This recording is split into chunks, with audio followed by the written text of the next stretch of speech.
I said earlier that Badenoch's big speech yesterday went unnoticed. Didn't go quite unnoticed because what she managed to get across was that she wanted to question the pensions triple lock. So instead of questioning Brexit, that was the big headline that she was anticipating. The big headline she's actually got is that she's questioning pensioners. Pensioners already suffering from a loss of winter fuel allowance are now threatened by the Conservatives with the means tested triple lock being broken, a policy that's until now been the golden goose for pensioners, guaranteeing annual state pension increases in line with inflation, average earnings, or a minimum of 2.5%. But it appears this Conservative stalwart, this Badenoch, is now reviewing that particular principle, sparking outrage across the political spectrum. The triple lock, introduced by David Cameron in 2010, was designed to protect pensions from falling living standards. It's not just a policy. It's a symbol of intergenerational fairness, or, depending on your view, intergenerational indulgence. It costs billions each year, but it ensures pensioners don't lose out because of inflation or sluggish wage growth. And for over a decade, this policy has enjoyed bipartisan support, largely because pensioners vote in droves. But as Badenoch indicated, this policy may no longer be sacred, not a sacred cow to the Conservatives anyway.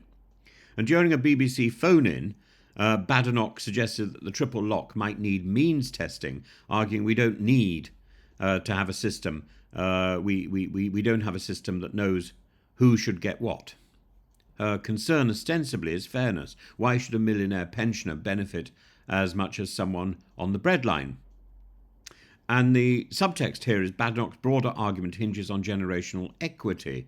Her claim that Britain has been living off its inheritance and risking mortgaging the future. In principle, this sounds admirable, but in practice it risks opening a Pandora's box. And to fund the means testing allowance would, of course, probably cost as much as it's going to save.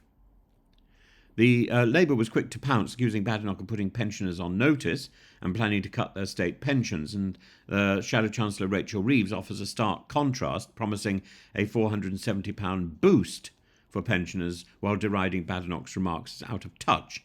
The Lib Dems added a toast of hyperbole, branding Badenoch as bungling and vowing to defend the triple lock tooth and nail.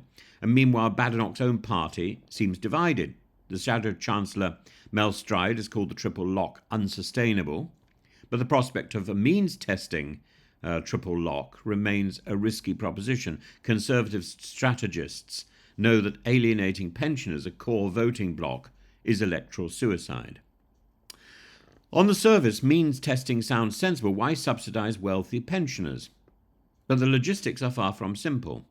Creating a system to determine who qualifies could be a bureaucratic nightmare. Just look at the chaos surrounding universal credit and the PIP system. Means testing often discourages savings, as people fear they'll be penalised for financial prudence. And the triple lock's universality is actually its strength. Its simplicity ensures no one is left behind.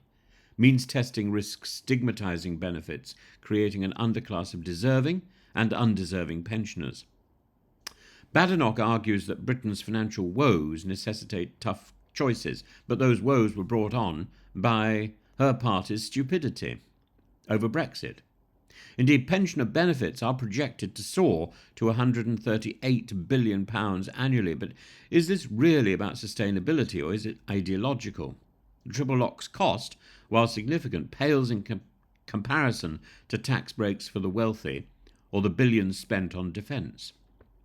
And the debate isn't just about pensions, it's a flashpoint in a growing generational divide. Younger generations face stagnant wages, unaffordable housing, rising taxes, and Badenoch's rhetoric about giving something to the next generation taps into this frustration but risks framing pensioners as scapegoats. So where does this leave us?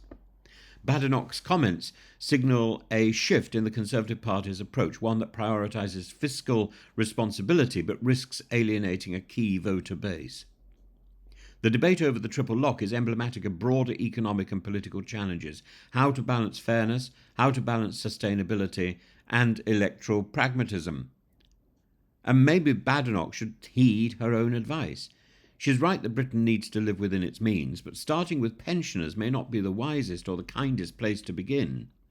After all, no political inheritance is worth more than political trust, and she is fast eroding that one small thing that she's inherited.